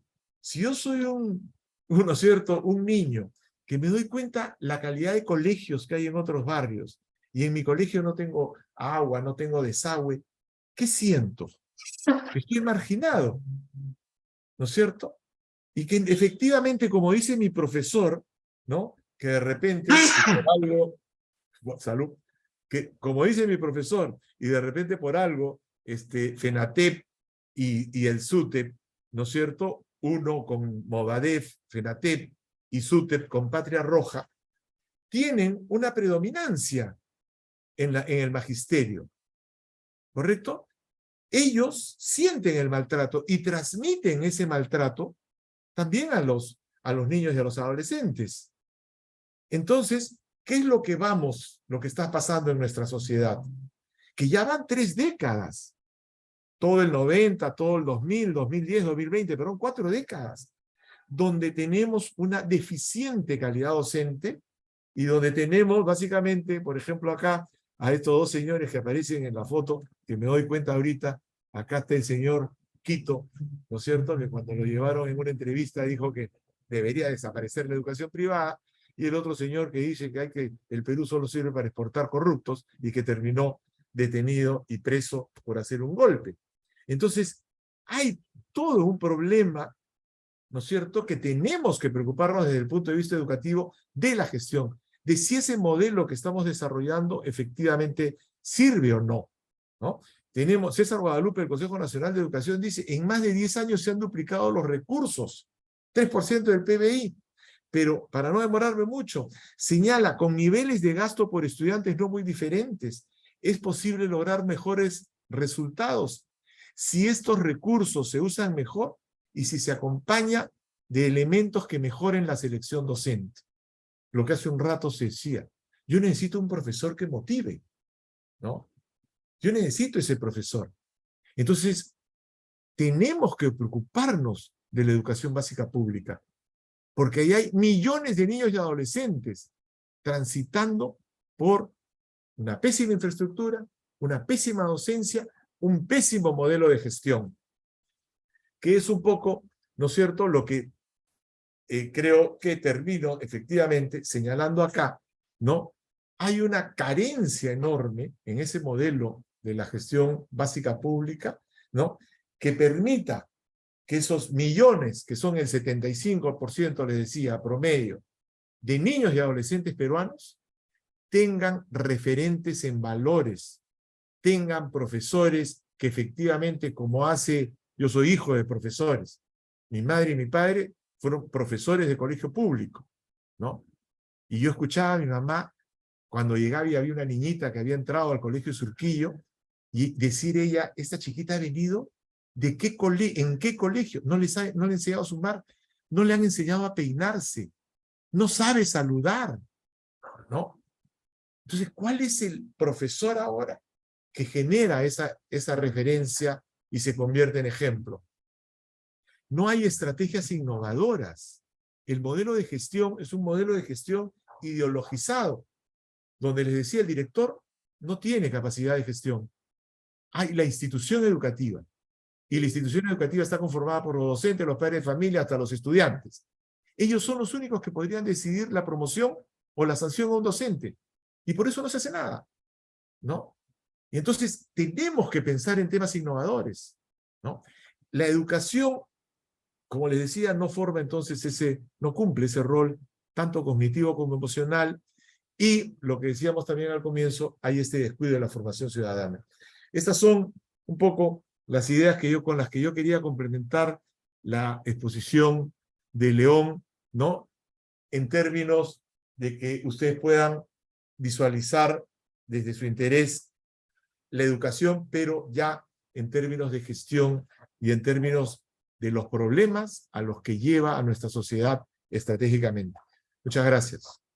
Muy agradecidos por la exposición, doctor. Vamos ahora con el panelista, Magíster Jorge Morante. Él es director y fundador de la Corporación Educativa Nivel A. Es bachiller en Ingeniería Industrial por la Pontificia Universidad Católica del Perú, educador con especialización en matemáticas, con diplomado en neurociencias en Cerebrum, egresado del PAD de la Universidad de Piura, director y fundador de la Corporación Educativa Nivel A, magíster en gestión de la educación por la Católica, asesor y conferencista sobre temas de educación y actualmente director general del Colegio Nivel A. Le escuchamos con el mayor interés, magíster Jorge Morante. Por favor. Muchas gracias por la presentación, gracias por la invitación al patronato. Bueno, la presentación de León es muy interesante, provocadora como siempre, y nos invita a la reflexión. La educación no es un fenómeno aislado, realmente es un ecosistema. Es un ecosistema que empieza desde la clase, donde hablamos del maestro con el alumno, pero ese alumno tiene compañeros de clase, cada niño tiene un padre de familia, todo eso es parte de una escuela que está dentro de una sociedad, dentro de un país que tiene un macrosistema. Edgar Morin decía que es un fenómeno complejo, porque esto es como la última película que ganó el Oscar, ¿no? Todo al mismo tiempo y a la misma vez, ¿no? Porque todos aprendemos de todos. Entonces, no solamente es ese maestro el que está enseñando, yo estoy aprendiendo de mi compañero, estoy aprendiendo de lo que escucho en la televisión. Fíjense que todos los días lo único que escucho en las mañanas son asesinatos, violencia. Ese es el pan de cada día en casi todos los noticieros. Lo que decían es verdad, tenemos 5 presidentes que están siendo buscados o que son presos, uno que se suicidó, O sea, eso es el sistema, digamos, externo, ¿no? Dentro de la escuela, como te decía yo, hay un conjunto de variables que todas van generando conocimiento. No solamente es el maestro, es ese maestro que está pidiendo solamente el resultado y no el proceso, ese padre de familia a lo mejor exigente, pero que no acompaña a su hijo, y ese chico está 3 horas frente a una computadora y aprende cosas de un youtuber en España que te habla grosería y media, y ese lenguaje lo lleva a la escuela, y se lo enseña al resto, ¿no? O sea, todo eso es parte del ecosistema. Si nosotros queremos cambiar la educación, tiene que ser un trabajo de todos. León hablaba de Finlandia, ¿no?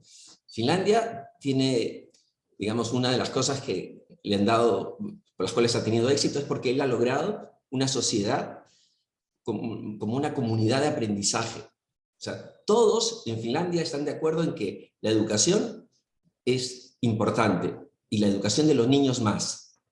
Entonces, todos los canales saben que si eres chico, en horario de niños, hay programas para niños, y los dibujos animados son en inglés, porque el niño tiene que aprender inglés, y con subtítulos en finlandés para que el niño quiera aprender a leer. Ese niño, cuando llega a casa, obviamente no llega con muchas tareas, porque la tarde tiene espacios para jugar, y el padre, por lo menos una vez a la semana, lo lleva a la biblioteca, para que saque libros y para que devuelva libros. Pero él también lleva libros y los devuelve. Y no es una cosa, digamos, forzada, porque pertenece a una sociedad que hace 200 años, Finlandia son luteranos, y hace 200 años un obispo dijo que para la salvación tenías que aprender a leer la Biblia. Y para ser padre de familia tenías que poder leer la Biblia para tus hijos.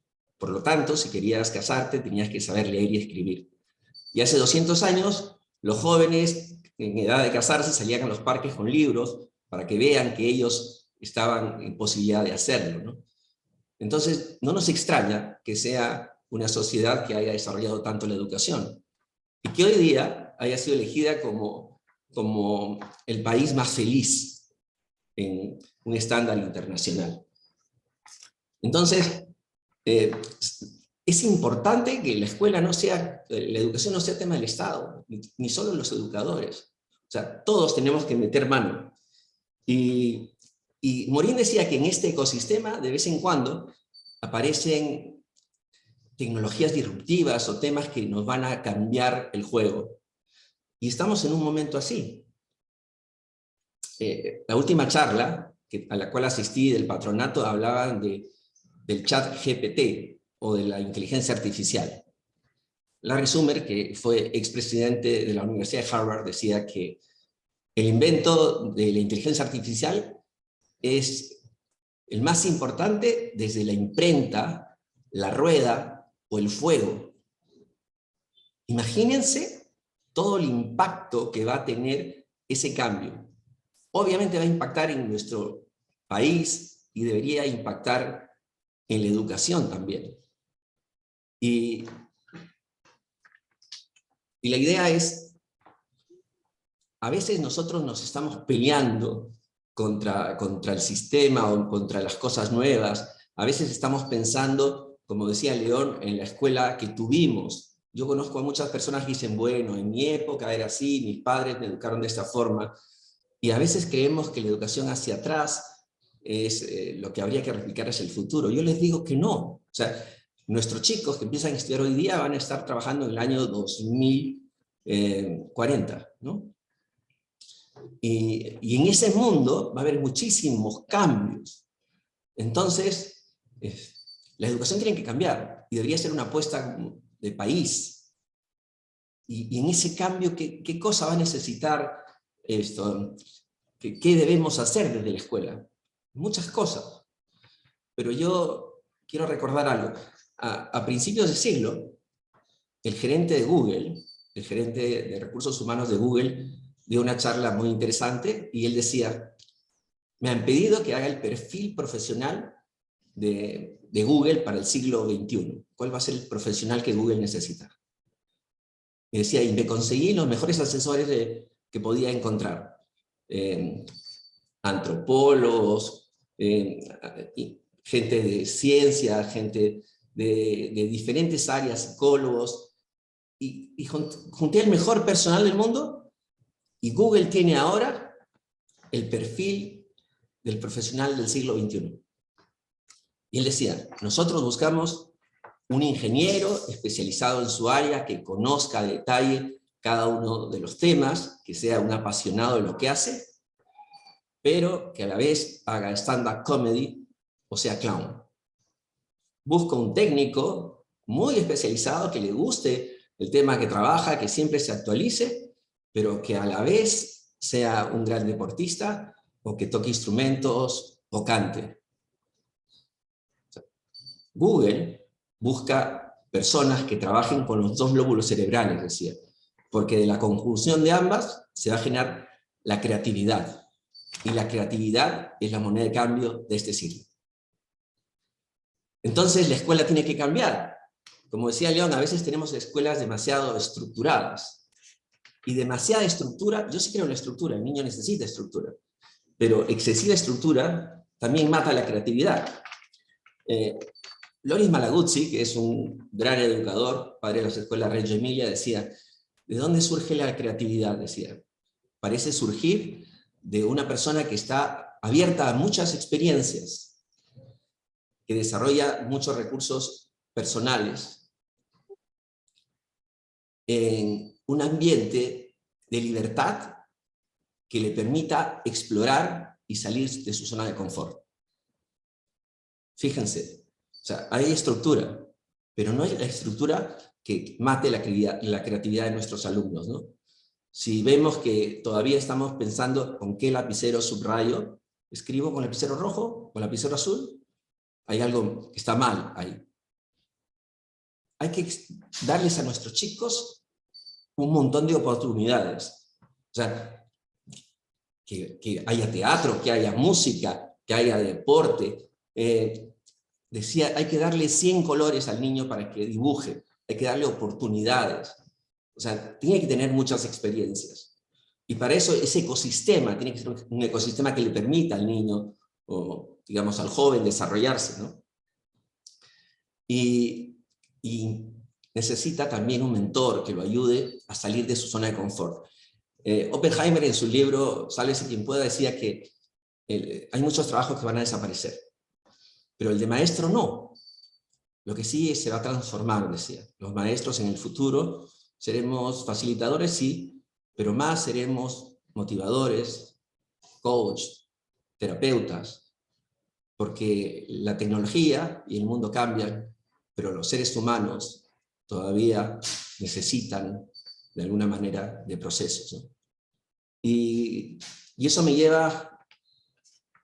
Hay varias cosas que deberíamos pensar en esa educación del futuro, ¿no? Y que debería ser una apuesta en conjunto, como un ecosistema, les decía.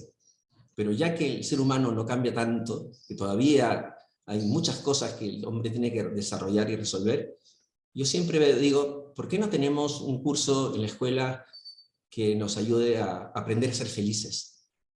O sea, en Harvard hay un curso sobre la felicidad, que es un curso donde todos los alumnos quieren participar, o sea, muy, muy exitoso, porque a pesar de todo lo que estudias, a pesar del momento en que llega, las personas están pensando que todavía tienen que buscar la felicidad. Yo creo que uno tiene que aprender a ser feliz todos los días, que nuestros alumnos deberían ir felices a clases, que deberíamos tratar de que sus manos estén donde está su corazón, donde está su mente, y tal vez el patio de recreo sea el mejor espacio donde podamos ver a niños felices, ¿no? Gracias por la invitación. Me dijeron, creo que 10 minutos o 15. Si hay alguna pregunta o puedo aportar en algo, creo que... gracias. Muchísimas gracias por sus palabras. Nos vamos ahora con los comentarios del ingeniero Roque Benavides. Por favor, ingeniero.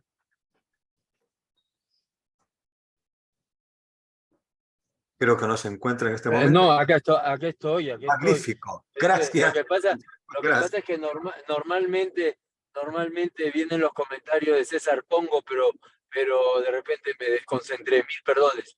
Bueno, ha sido realmente una cátedra de 3 educadores que nos abren los ojos de las carencias que tenemos y de todo lo que tenemos por mejorar.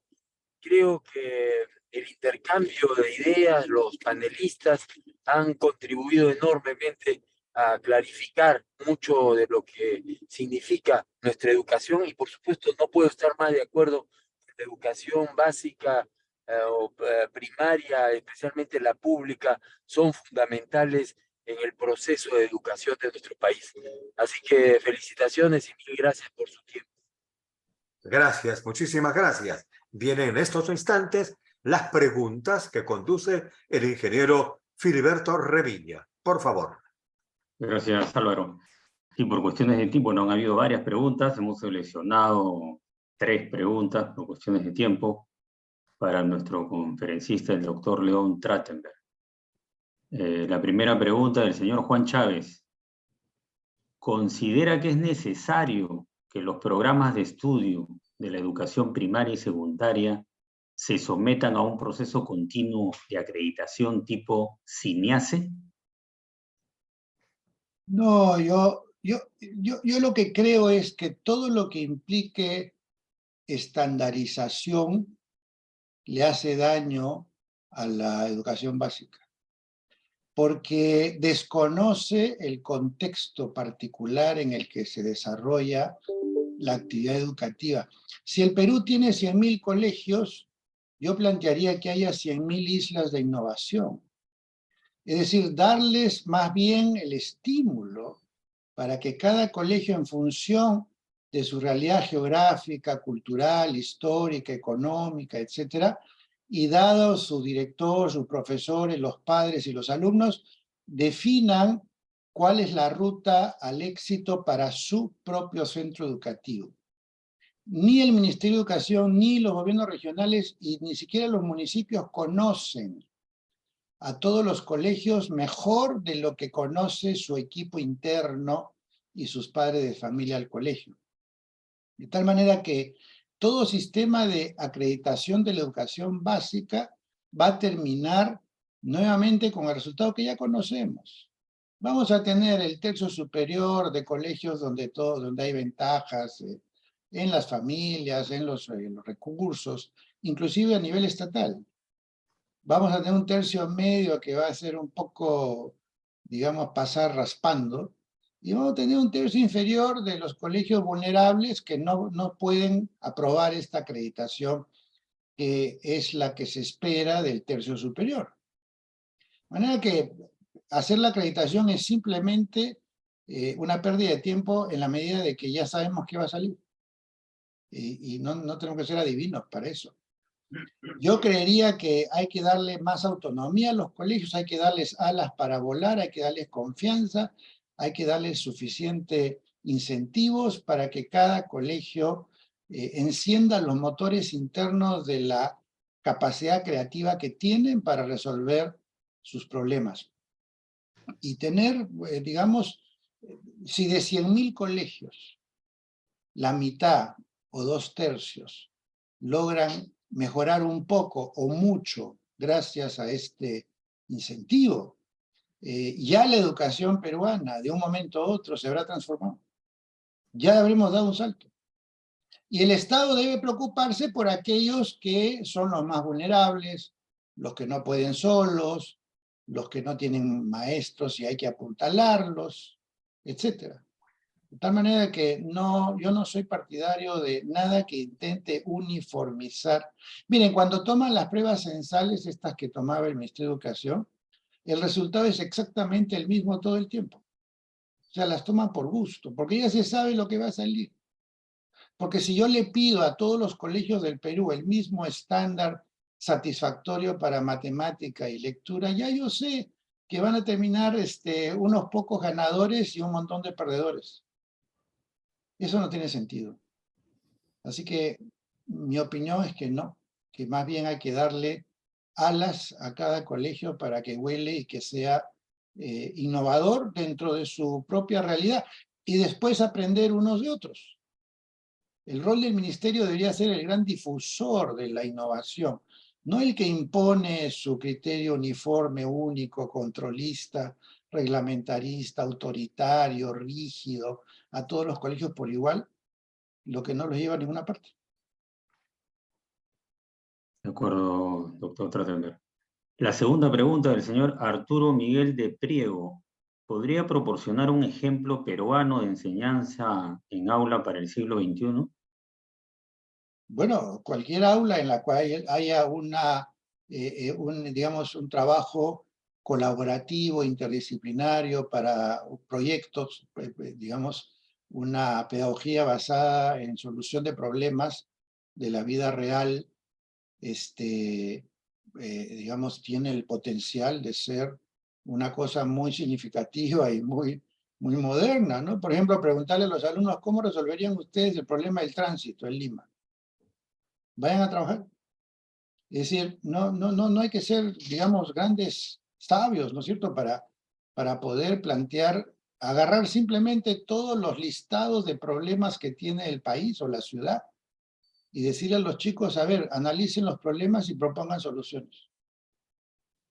¿Qué mejor que eso? De acuerdo. La última pregunta, doctor Trachtenberg, es que ya en cierta manera la ha respondido, pero igual podría darnos más detalle, del señor Oimer Fernández. ¿Qué se necesita para hacer los cambios que usted propone en la educación en el Perú? Yo diría que hay dos dimensiones. La dimensión política y la dimensión más pedagógica.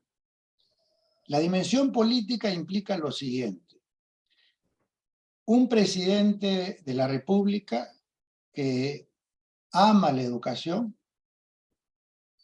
con un primer ministro y un ministro de Economía que creen en la necesidad de una educación de calidad innovadora, que hacen la articulación política con el Congreso para que salgan las leyes que tienen que salir, que faciliten la reforma, y entonces una propuesta que surja del Ministerio de Educación, que yo en general las plantearía siempre interdisciplinaria, intersectorial, tiene la posibilidad de hacer cambios y de ser innovadora.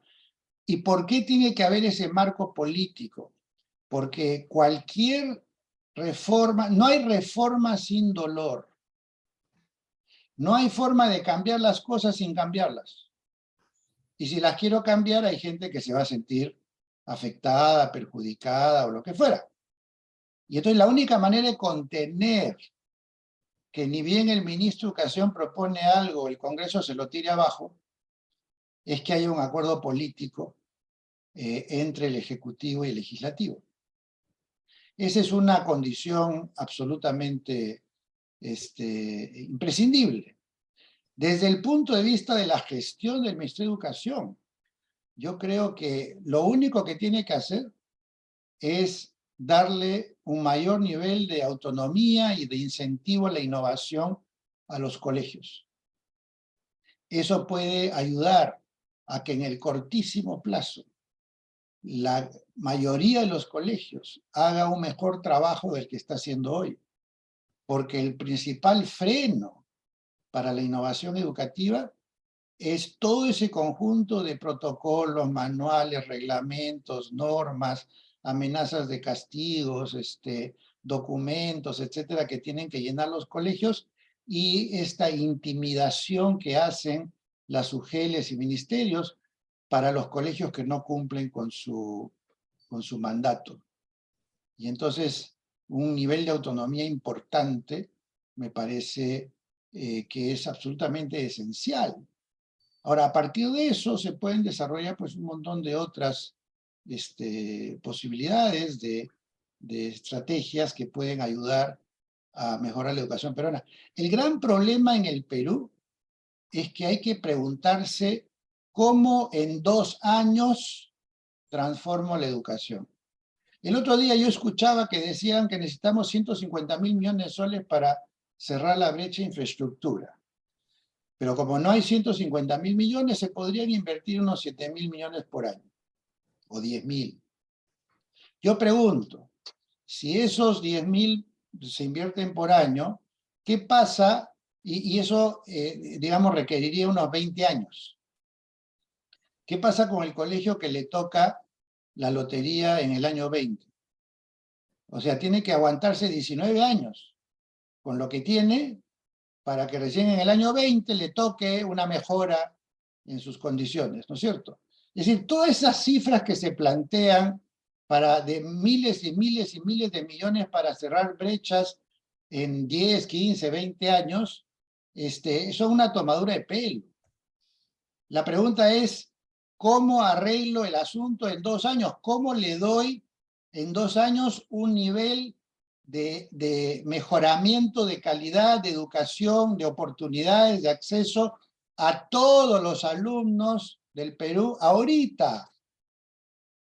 Y una de las respuestas para eso es dotar a todos los peruanos, los alumnos y maestros peruanos, de internet con, digamos, banda ancha y laptops, tablets, y todo el currículo escolar, digitalizarlo y ponerlo en la web para que todo el mundo pueda utilizar los textos, los exámenes, las guías, digamos, las distintas asignaturas, etcétera. Entonces, le damos al que no tiene posibilidad de tener un maestro porque está enfermo, porque siembra, cosecha, está en casa, le damos la posibilidad de que por su cuenta haga lo mejor posible, y aquel que sí tiene acceso le damos un backup con respecto a lo que él hace en clase, pero que no siempre entiende o no siempre aprende o lo que fuera, y entonces le damos un beneficio directo a todos.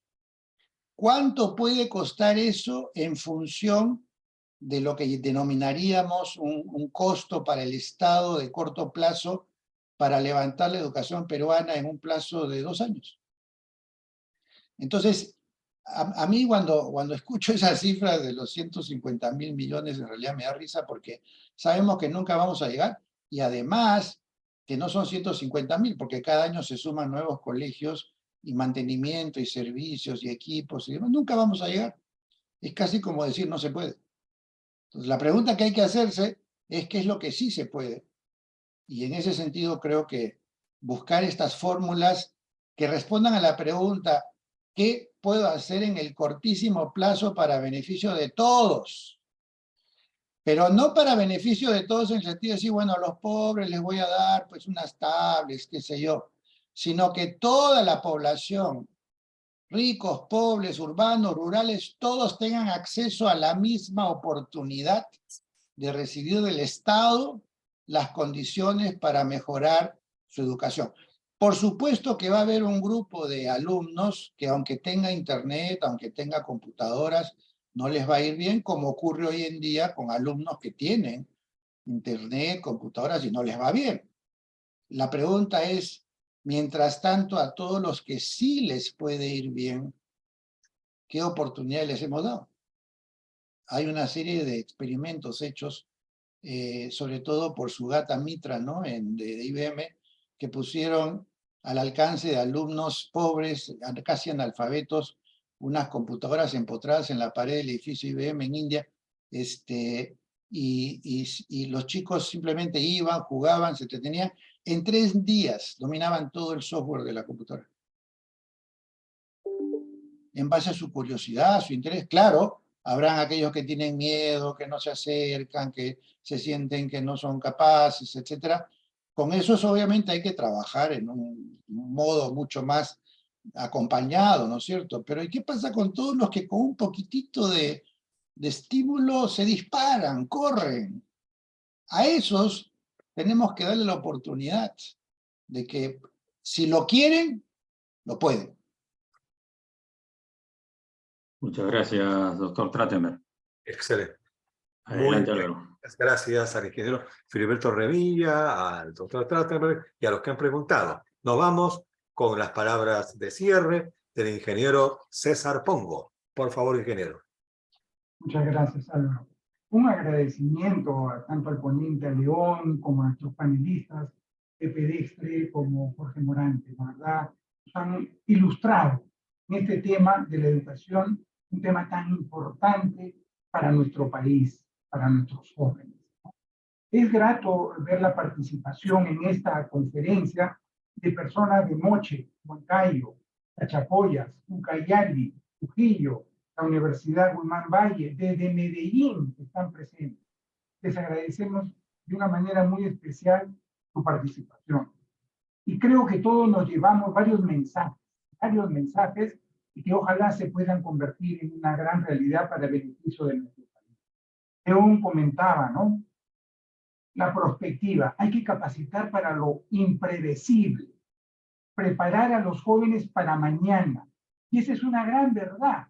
Tenemos que prepararlos para mañana. El pasado ya fue, dicen los jóvenes, ya fue. Hay que mirar el futuro. Yo creo que esos mensajes son sumamente importantes y sobre todo teniendo en cuenta lo que comentó León, las quejas de los empresarios, las quejas de los catedráticos, las quejas de los alumnos, ¿no? Algo importante también que se ha mencionado es el desarrollo de los talentos. Los jóvenes tienen algunas preferencias por matemáticas, otros por el deporte, otros por el arte.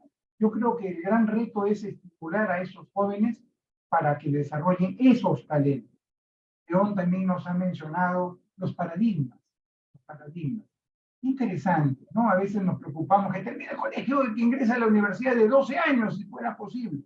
No, hay que darse tiempo al tiempo, ¿no? Yo creo que eso es uno de los temas que debemos tener en cuenta. Igualmente se ha mencionado el tema de la interdisciplinaridad. Y las recomendaciones que nos ha hecho León, la verdad, el primero es hands-on, ¿no? Aprender haciendo. Yo creo que ese es uno de los grandes desafíos y sobre todo en el tema de manualidades. El pedestre, ¿verdad? El reto disruptivo. Fijar ciudadanos transformativos. Gracias, Pepe. Realmente creo que eso es el gran desafío que tenemos, uno de los grandes desafíos que tenemos. Y también ha mencionado Pepe que en la educación superior nos hacemos ciudadanos. También mencionó que no hay referentes.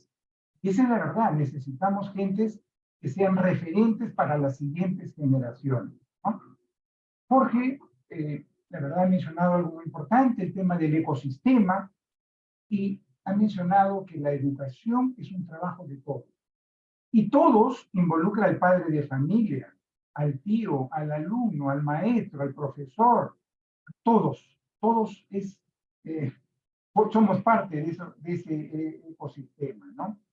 La importancia de la creatividad nos ha mencionado también, y también nos ha mencionado algo que creo que es sumamente importante, ¿no? Un curso que ayude a ser feliz, ¿verdad? Hay que ser creativos, innovadores, y nuevamente, muchísimas gracias a todos, ponentes, los panelistas, a Filiberto, que hace realidad igualmente que Álvaro y Armando, que ya se retiró, y por supuesto el ingeniero Roque Benavides, que nos apoya en esta cruzada de conferencias que sean totalmente horizontales, ¿no? Para que cubran todas las expectativas. Muchísimas gracias a todos y ya nos estaremos viendo en la conferencia del mes de abril. Muy buenas noches. Hasta la siguiente. Gracias a todos. Buenas noches, gracias a todos, gracias.